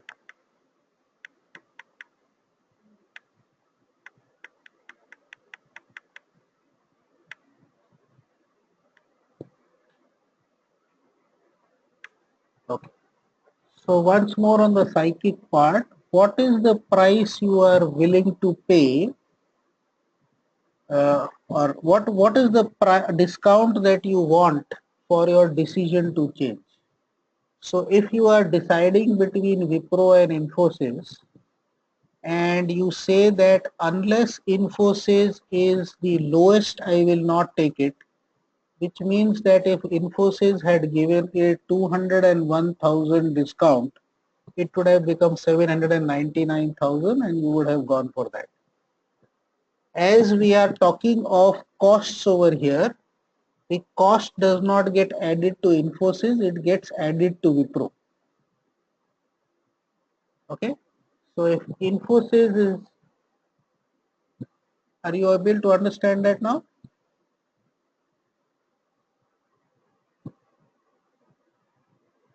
Not yet. Okay. So suppose now you had these three figures. At first I said that forget any other logic. We are saying putting everything else the same. Okay. Putting everything else the same, the logical thing is going for the least costly one. Whichever gives you the lowest price, you go for that. Now someone in the middle had said that I'll go for TCS because it has a better image value. Okay. Similarly, wherever image value comes into the picture, psychic cost also comes into the picture. So image value is about trust, and when psychic cost is also about the cost of decision making or whatever you trust more. So what is that difference on which you are willing to change your decision? Okay. So now if I put Infosys, TCS and Wipro over there, and I say from whatever experiences you have of these three companies and these are the prices, everybody here will have probably a different answer. Some would still go for Wipro, some would still go for TCS, some would still go for Infosys. Am I right or wrong? Are there some people at these three prices, if they see, they are still willing to go for Infosys?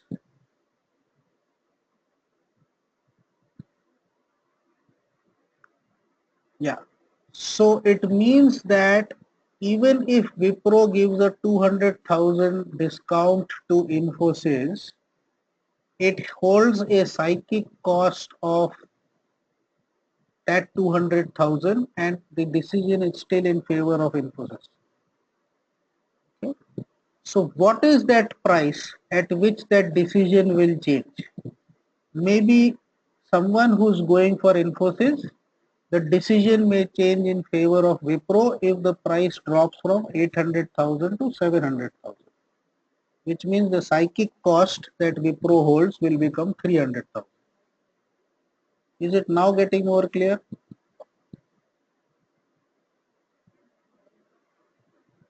Yes. So Abhilash, when image value will be high, psychic cost will be low. So if image value is zero for Infosys, if the psychic cost is zero for Infosys, it means it will have logically the highest image value amongst these three. Again, please remember it will be different for different people. Some people may still give a very high image value to Wipro based on their experience, some may give TCS, and that's how the world works around in marketing. Every time a different target audience will think differently. And that is why we'll go to the next concept in the next class, which will be about segmentation, targeting, and positioning. So is this part clear now? Then I will take up the four values. How did we arrive at time, energy, and psychic values? As I said, you can take psychic value based on what is the cost to change the decision making, or another very simple way of doing it is first always put monetary cost, which is something that you know, and then you just take a comparative costs of these time, energy, and psychic. So whatever is your most favored brand has zero cost, and then the next favored brand will have a slightly higher cost, and then the next favored brand will have a even higher cost. Every time you go for a purchase, you always have one brand which is your natural choice, and you are comparing it with others and seeing whether your decision will change or not. So the brand which is your natural choice has got zero on the costs other than the monetary cost, and the other brands on each of those factors will have a variation. It is possible that on time there may be no variation. Something is much closer to your house, so you prefer to buy that, and therefore you will give that a lower time cost. Okay. So what I am further suggesting now is when you do the assignment, don't worry about right or wrong. Just put your logic and put your figures and do it originally. After that, when I give a feedback to each one of you individually, I'm very sure you will understand that far better. Okay. So just don't worry about whether it's right or wrong. Just put your logic and go ahead. If you still have questions, you can always connect with me on WhatsApp or email or whatever, and I will explain it individually or in a group. So we are already starting to overshoot time, so I'll quickly get on with the rest. So in product value, again we are comparing the three brands. So if you say you're looking at an Apple iPhone versus a Samsung or something else, you look at the features of all three and see what gives you more value. Forget the monetary price when you are talking of product value. Only look at the features of all three and what is the value you will derive from the usage. Okay. And again, it is just comparative, and that is where the differentiation starts coming. If you now like to understand the Patanjali model, you will see that most of the customers are finding highest product value. And that is why they are even willing to pay a slight premium for a Patanjali product, because at the product value part, it is far outweighing the normal competition that the even MNCs are having. In terms of product value, people are seeing a far greater product value in many products of Patanjali.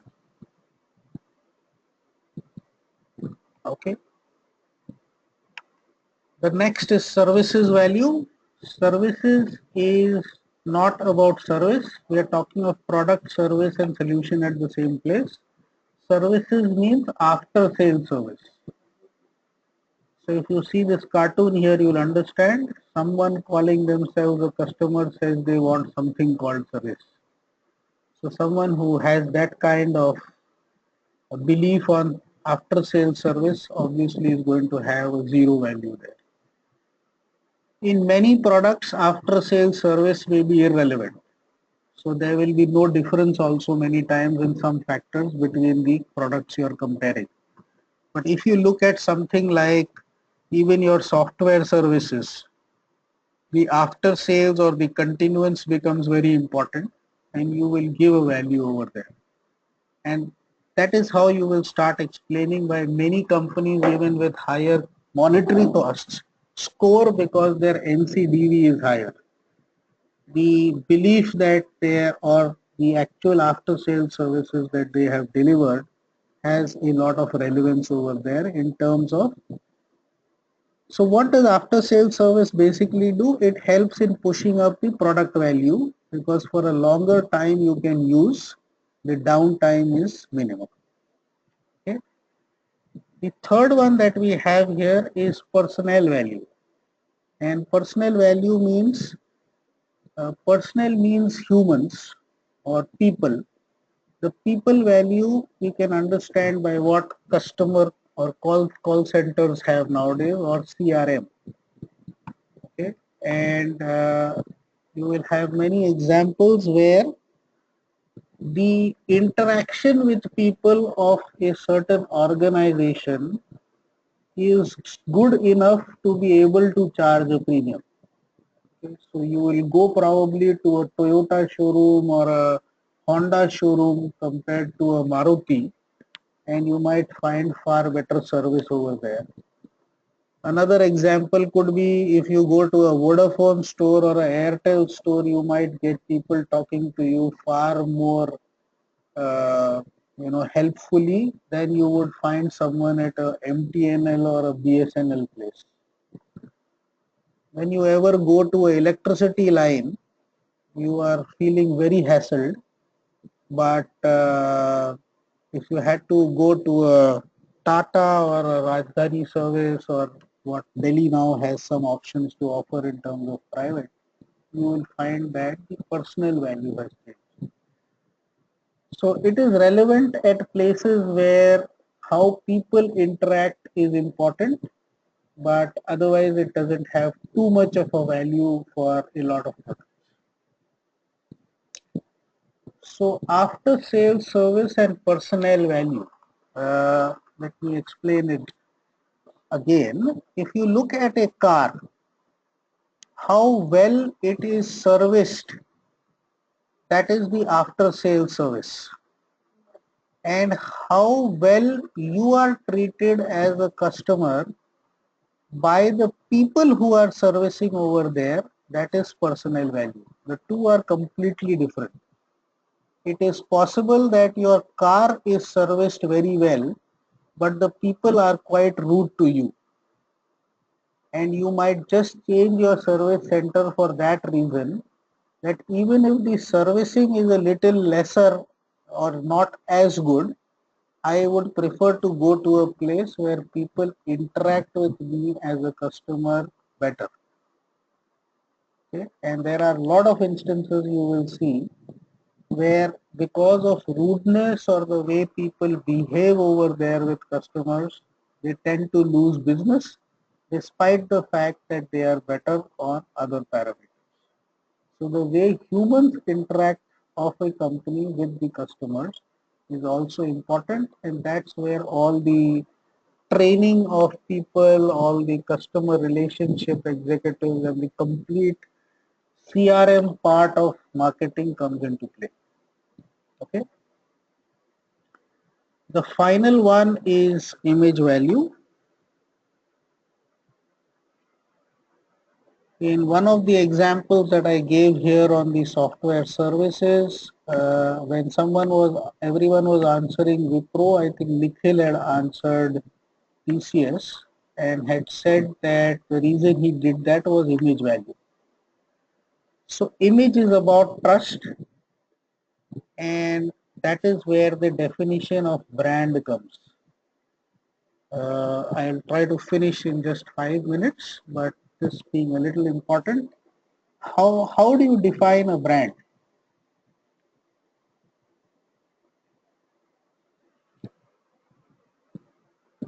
How do you define a brand?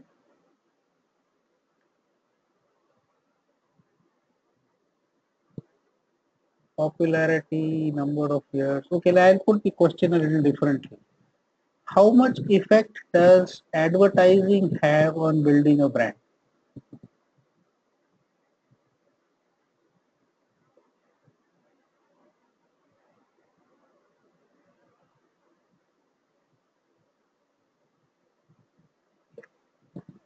So that's another myth I will break here before we finish for the day. Uh, the effect of advertising is zero on brand building.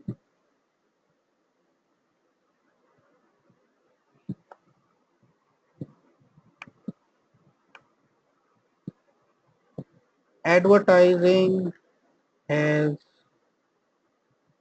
no role to play in brand.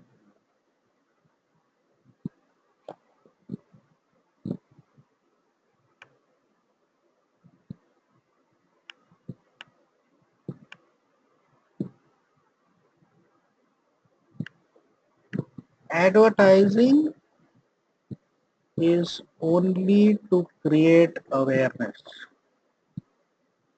and plays a role only to that extent in getting some trials for the business.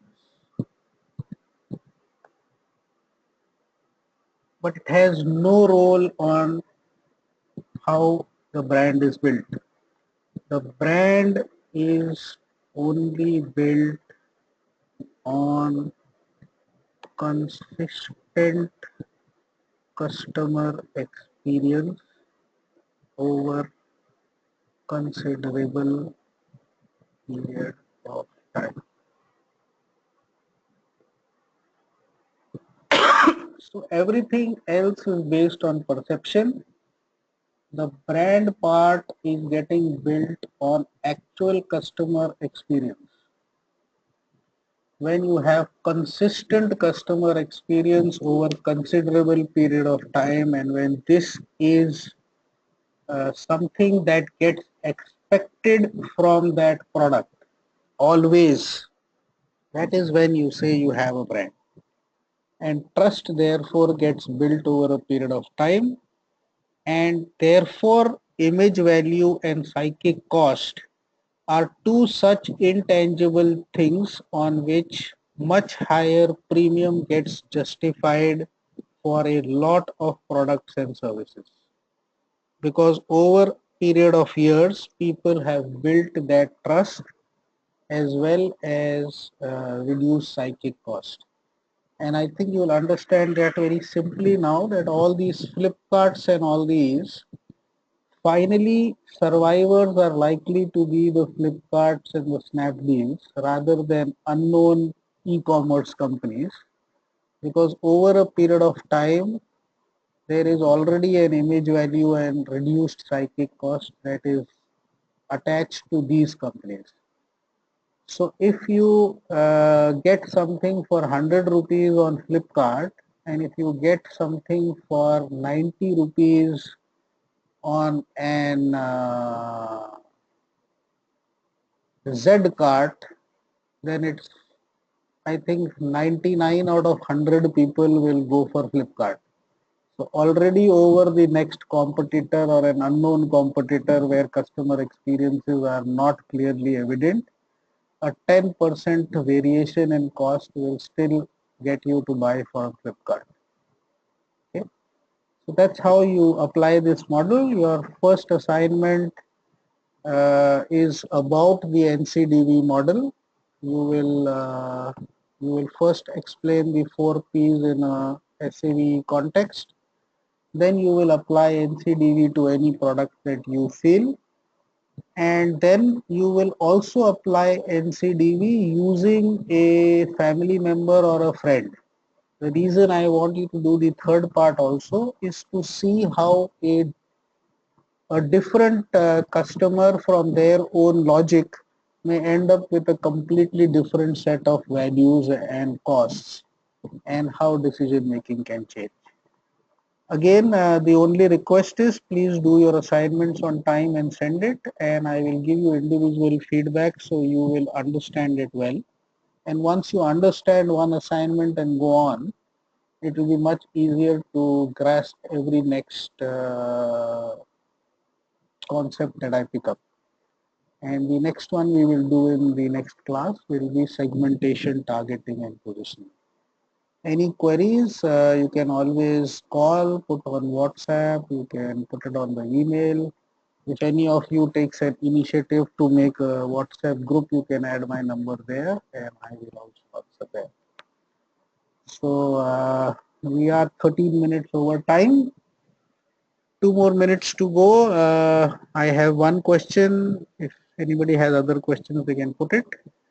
Assignment questions. It's one assignment where you can take a product, explain it in the 4 P's and SAVE perspective. Then you can choose competitors of the same product and apply the NCDV over there. And then you can test your NCDV with a different person who could be a friend or a spouse or a family member, and see how the logic of a different person may give you a very different NCDV value. Together, all these things should give you a real feel of how you can apply this model and clarify a lot of doubts, and also get questions which will get answered. As I said, don't worry about right or wrong. Just be original and do it. And the rest of it, when I clarify through the feedback, the answers will start coming. Anybody has any further questions, I can take that, or we can wind up for today. I will be putting up the recording on the portal as soon as I am able to convert it, and hopefully tonight or at best by morning. The assignments are already on the portal, and you will be putting up your answers on the portal itself.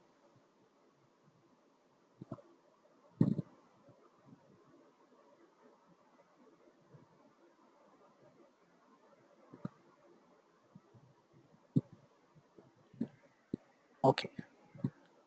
So thank you everyone, and I'll await your assignment.